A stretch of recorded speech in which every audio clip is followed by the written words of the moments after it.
Bonjour à tous, donc une nouvelle vidéo. Alors on va quitter la lecture de données, lecture de cours, calcul de durée. On retourne en géométrie, on va finir par la géométrie je pense, par un premier chapitre où on va travailler la notion de parallélogramme. C'est une notion qui est vue en classe de 5e essentiellement, qui doit être connue dans vos études, donc c'est bien de bien la voir. Alors elle est exploitée fortement, mais on va... Alors, il y aura deux vidéos dessus. Une première vidéo, on va travailler l'essentiel, c'est-à-dire la définition et la propriété. La deuxième partie de la vidéo, la prochaine vidéo, ce sera plutôt comment reconnaître un parallélogramme. Et on va voir en fait des propriétés un petit peu à l'inverse, à la réciproque. Alors, d'abord, qu'est-ce qu'un parallélogramme? Alors, retenez d'abord que c'est un quadrilatère. Donc, quatre côtés. Alors, c'est un quadrilatère qui est particulier. Alors, si on regarde le mot parallélogramme, vous voyez le mot parallèle et gramme. Le mot gramme, vous l'oubliez, c'est un quadrilatère. Par contre, le mot parallèle, et oui, il y aura ce qu'on appelle des droites parallèles. Alors, on va tracer deux droites parallèles. Alors d'abord, on va prendre une direction connue que vous reconnaissez, j'espère. Alors, est-ce que c'est la direction verticale ou horizontale? Ben, on regarde l'horizon, c'est la direction horizontale. On va tracer une deuxième droite parallèle. Alors, on va prendre un décalage que vous connaissez, par exemple. Donc, je prends un point ici, je décale de 1 vers la droite horizontalement et je monte de 2 verticalement. Je décale de 1, je monte de 2. Je décale de 1, je monte de 2. Et là, vous voyez que vous obtenez cette droite oblique, mais qu'on a définie par ces deux nombres 1 et 2. Je vais faire pareil ici. Je me place ici, par exemple. Oui, ça serait bien. Je décale de 1 et je monte de 2. Je décale de 1 et je monte de 2. J'obtiens ici, ça fait là. Vous voyez. J'obtiens également une droite. Alors j'ai mis des couleurs qui sont encore parallèles. Les deux droites vertes sont parallèles et les deux droites rouges sont parallèles. Alors, à partir de là, j'obtiens un parallélogramme qui est ici. Et oui, par définition, qu'est-ce qu'un parallélogramme? C'est un quadrilatère où, entre guillemets, tout est parallèle. Ceux-là. Alors ça s'appelle les côtés en face, dits opposés, où les côtés opposés sont parallèles. Alors, je le nomme, on va faire dans l'ordre alphabétique, mais il y a quand même un ordre. A, B, C, D. Alors attention, A, B, C, D, il y aura un autre nom dans l'autre sens. Contrairement au triangle où on peut donner les 3 points d'un... Là, il y a un ordre. A, D, C, B. Alors vous savez qu'il y a 4 points, 4 fois 2 noms, ça fait 8 noms. Je vous donne un autre nom en partant de B, je compte comme ça, vous me donnez B, A, D, C. Ou B, C, D, A. Alors un nom qui ne marche pas, je pourrais vous demander, je vous en donne un, A, C, B, D. Là, vous voyez que je croise. Donc, qu'est-ce qu'un parallélogramme? Par définition, ses côtés, c'est un quadrilatère dont ses côtés opposés sont parallèles. Voilà, ça c'est la définition. Alors je résume ça comme ceci. Ça, c'est la définition. Quadrilatère dont les côtés opposés sont parallèles. Donc ici, AB est parallèle à DC. Alors on pourrait l'écrire plutôt en droite, on a l'habitude, au lieu de mettre avec des segments. Et la droite AD est parallèle à DC. Alors on va passer maintenant aux propriétés. Alors pour montrer la propriété, je vais la montrer avec vous. D'abord, je vais tracer ce qu'on appelle une diagonale. Je vais placer son milieu. Il est ici, je le code, et je vais l'appeler O. Et je vais considérer la symétrie de centre O. En fait, le but ici, ça va être de s'intéresser à D', le symétrique de D par rapport à O. Vous imaginez déjà où il peut se trouver. Alors, on va faire un petit travail. Donc, je vais vous demander, par la symétrie de centre O,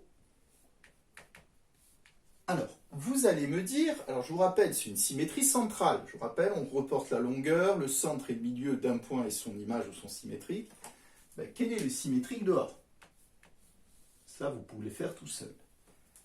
Quel est le symétrique de la droite AD? Imaginez, elle tourne. Essayez de me donner le symétrique de la droite AD. C'est une droite de la figure. Et enfin, le symétrique, vous imaginez, elle fait un demi-tour, de la droite DC. Alors ça sera encore une droite. Alors, pour vous vous aider, n'oubliez pas qu'une droite, donc on fait un demi-tour, elle est transformée en une droite parallèle. C'est-à-dire qu'une droite est transformée en une droite parallèle. Alors essayez de compléter ça. Et puis après, je corrige. Je vous laisse quelques secondes.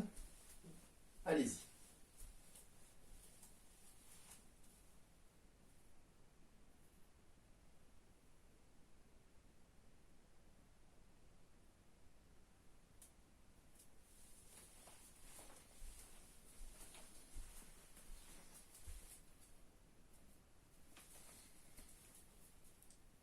Alors n'hésitez pas à arrêter la vidéo. Le symétrique de A, regardez, je fais un demi-tour par rapport à O, c'est C. Le symétrique de AD, regardez, je fais un demi-tour, c'est la droite BC. Alors, autre manière de voir la chose, le symétrique de A, c'est C. Or, des droites parallèles, alors, donc forcément, sa droite parallèle passera par C. Et des droites parallèles à AD qui passent par C, il n'y en a qu'une, c'est celle-là. De la même manière, la parallèle à DC, alors imaginez, je fais un demi-tour, elle passe forcément par A, puisque l'image de C, c'est A. Le symétrique de C, c'est A, ça veut dire la même chose, image symétrique. Forcément, c'est la droite rouge AB. Alors, pourquoi j'ai fait ça? Mais regardez, quand j'ai fait le symétrique de C de droite, il y avait le point D dedans. Oui, c'est le point d'intersection. Ça a donné C de droite. Mais qu'est-ce qu'il y a dans C de droite? C de droite, elle s'intercepte où? En B. Je viens de démontrer que le symétrique de D, forcément, c'est B. Alors, ceci achève ce que je voulais montrer. Donc le symétrique de D, c'est B. Ça veut dire quoi? D'abord, ça veut dire que ces points sont alignés. On le voit, c'est une diagonale. Ça veut dire que la diagonale BD passe par O. On peut le vérifier. Mais ça veut dire aussi que O est le milieu de BD. Ah, O était le milieu de AC, c'est aussi le milieu de BD. On peut le vérifier, regardez, je le mesure. Alors là, avec ma mesure d'équerre, j'ai 1,8. J'arrive ici, tiens, je n'ai même pas besoin de mesurer, je me replace en 0. 1,8. C'est-à-dire que là, vous venez de voir que ces deux longueurs sont égales. Alors ça sera la première propriété vue. Les diagonales se coupent, mais ça c'est pour tout quadrilatère, mais elles se coupent. On dit en leur milieu, c'est-à-dire que le point d'intersection, c'est le milieu de chaque diagonale. Attention, ça ne veut pas dire, souvent des élèves croient que les diagonales sont égales. Non, vous voyez bien que AC est beaucoup plus petite que BD. Donc ça veut dire simplement qu'on a ceci. Alors la conséquence, c'est que le segment AD, comme l'image de A, c'est C, ça sera le segment BC. Mais les segments, ils sont parallèles, on le savait, mais les segments symétriques sont égaux. Ça veut dire que là, alors là, il va falloir que je prenne un trait droit, il se retrouve ici. De la même manière, le segment AB va donner celui-là. Alors si je mets une petite, ça est égal à ça. Voilà, donc, je viens de montrer que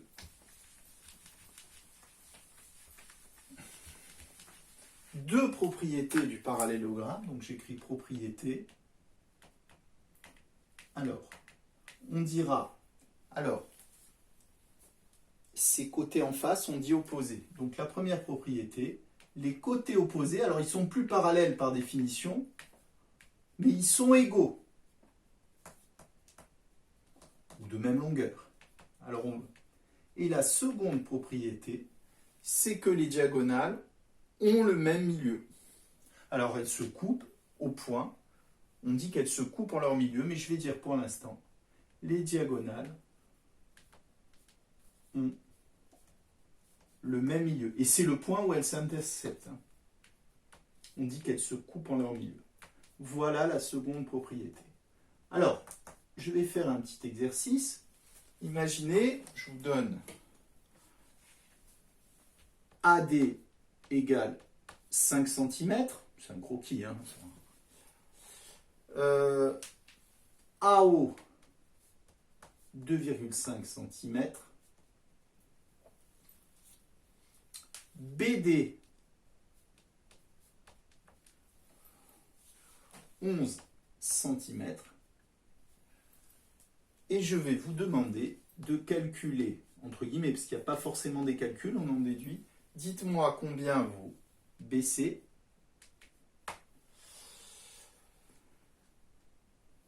AC et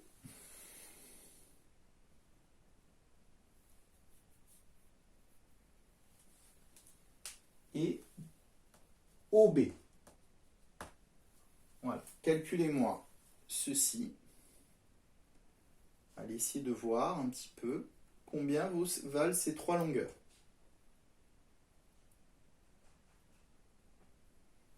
À vous.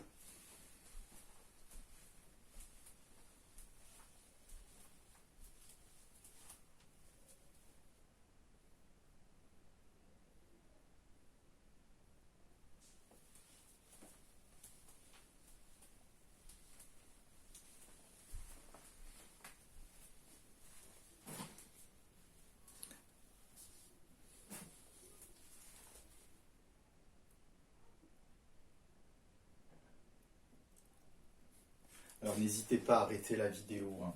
Je vais corriger. Alors regardez, sur le dessin, on voit vite les choses. C'est là où on voit que la géométrie se fait sur le dessin. Regardez. 5 cm, c'est ici. 2,5, c'est AO, c'est ça? Ceci. Et là, BD, je fais ici, 11 cm. Ben maintenant, je demande BC. BC, c'est ici. Regardez. Ben, on dirait simplement AD, alors vous aurez un exercice comme ceci, égale BC, égale, donc combien? 5 cm, et il faut dire, si on demandait de justifier, car les côtés opposés, dans un parallélogramme, ont la même longueur. C'est cette propriété que j'utilise.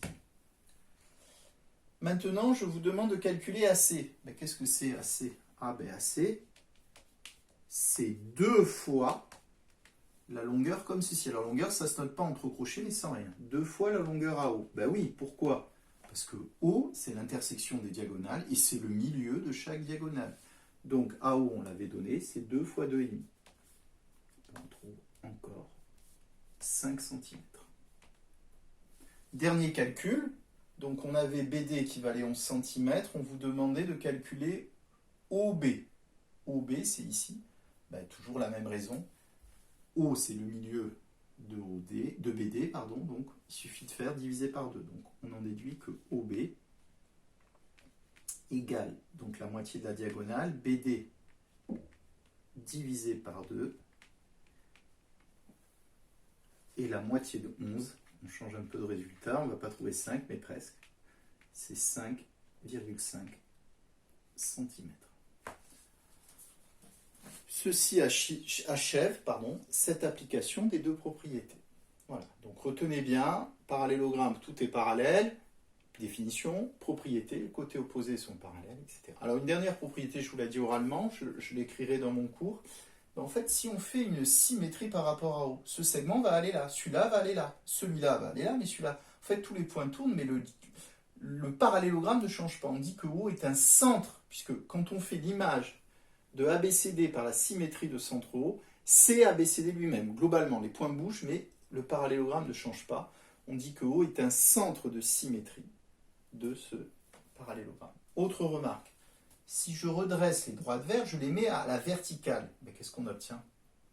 Vous le voyez à travers mes doigts, un rectangle. Ben, un rectangle, c'est un parallélogramme particulier. Il a en plus 4 angles droits. Et vous voyez bien que ses côtés opposés sont parallèles. Et d'ailleurs, on retrouve bien que dans un rectangle, les côtés en face sont égaux. Je vous signale qu'un losange, on le montrera, ben, un losange aussi est un parallélogramme. Un carré, ben, comme de toute façon, si un rectangle l'est, est aussi un parallélogramme particulier. Voilà. Alors, ceci achève la première partie de la vidéo. On va finir par deux petites constructions, deux parallélogrammes. Une utilisant le quadrillage et une autre.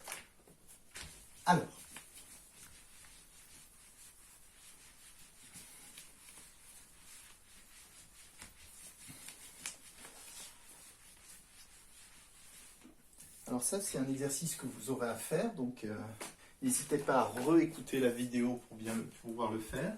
Alors, on va essayer de le faire maintenant. Alors, imaginez, je vous donne des points. Je vous donne un point E ici, je vous donne un point F ici, et je vous donne un point G ici. Et je vous demande de construire le point H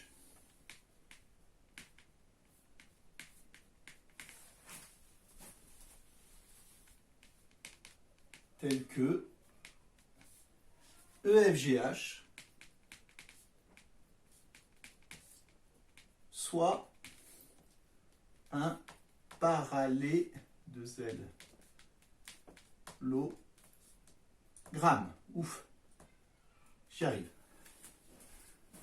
Alors, quand vous avez ce type d'exercice, je vais le faire avec vous le premier évidemment.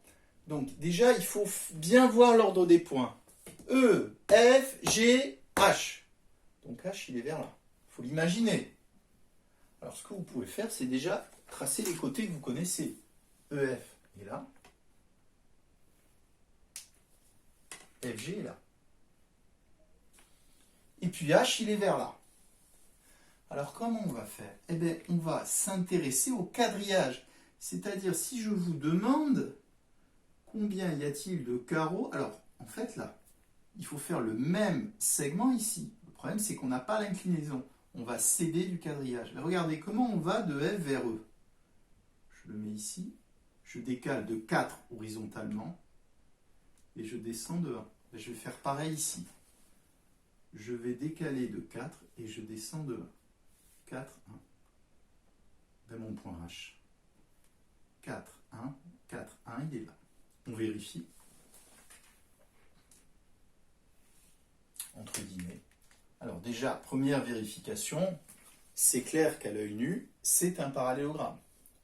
Autre remarque, ben, j'aurais pu faire aussi le trait parallèle ici. 1, je descends de 2. 1, je descends de 2, je vérifie bien. D'accord? Alors, je vais vous demander de me tracer, de me construire cette fois le point D, allez, D, tel que... Donc vous allez me construire le point D, là c'était le point H, là je vous demande le point D tel que AB, excusez-moi, CD, soit un, donc vous imaginez, parallélogramme. Donc là vous allez le faire tout seul. Alors je change un peu, donc là je vous mets le point A ici. Allez, le point B, je vous le mets là. Et le point C, je vous le mets là. Allez. Essayez de me placer le point D. Donc vous regardez comment j'ai fait. 4, 2.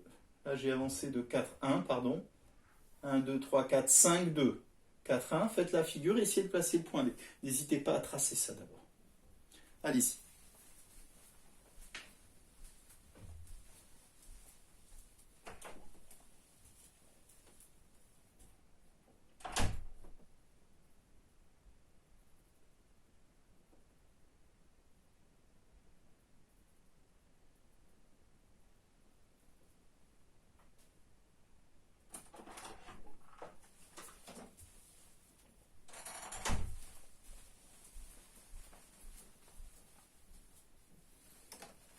N'hésitez pas à arrêter la vidéo, hein. Je vous laisse un temps qui est quand même un peu court peut-être. Je trace, je vous ai dit, d'abord les côtés qu'on a. AB, on l'a. BC, on l'a. Alors, AB, CD, ben, D, il est vers là. Il faut déjà avoir une idée. Ben là, on peut regarder, il va être là. Ces deux côtés ont la même longueur et ils sont parallèles. Donc, on va faire le même déplacement. Ben, comment je fais pour aller de B? Il est vers là. Je descends de 3 verticalement, je décale de 1. 3, 1. Je l'écris là pour vous aider. 3, 1. Ben, je fais pareil. Je descends de 3, j'arrive ici. Je décale de 1 ici. Donc là, j'aurai le point D. A, B, C, D. Et là, on vérifie à l'œil nu. Est-ce que là, on a un parallélogramme? Oui. On vérifie l'autre déplacement. 1, 2, 3, 4, 5, 2. 5, 2. Donc, j'ai encore obtenu un parallélogramme. Alors ça sera la première application. Mais là, évidemment, vous voyez que j'ai utilisé un quadrillage. Alors, je vous demanderai, comme travail à faire, également d'utiliser ce qu'on appelle une feuille blanche, c'est-à-dire sans quadrillage. C'est-à-dire, je ne sais pas si j'aurai le temps de vous demander le rapporteur, d'utiliser le rapporteur en plus, on peut fixer un angle, on verra. Peut-être en deuxième partie. Mais là, pour l'instant, on va essayer de rester... Alors, la seconde partie, ça va être, cette fois, je vais vous demander, par exemple, je vais vous donner des longueurs. Donc, je vous donne EF. Alors, je vais vous donner d'abord un triangle. EFG, comme ça. Alors, je le fais à peu près, hein, c'est vraiment des croquis.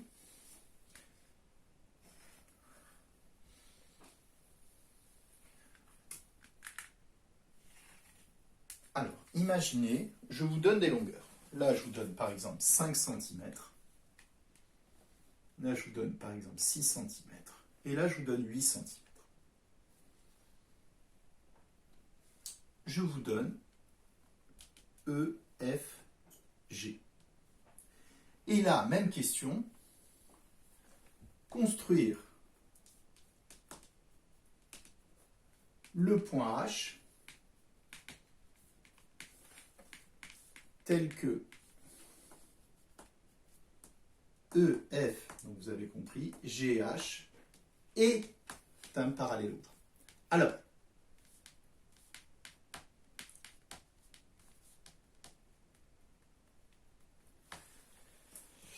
Alors là, on oublie le quadrillage. C'est-à-dire, on n'a pas le quadrillage. Je vous ai donné des mesures.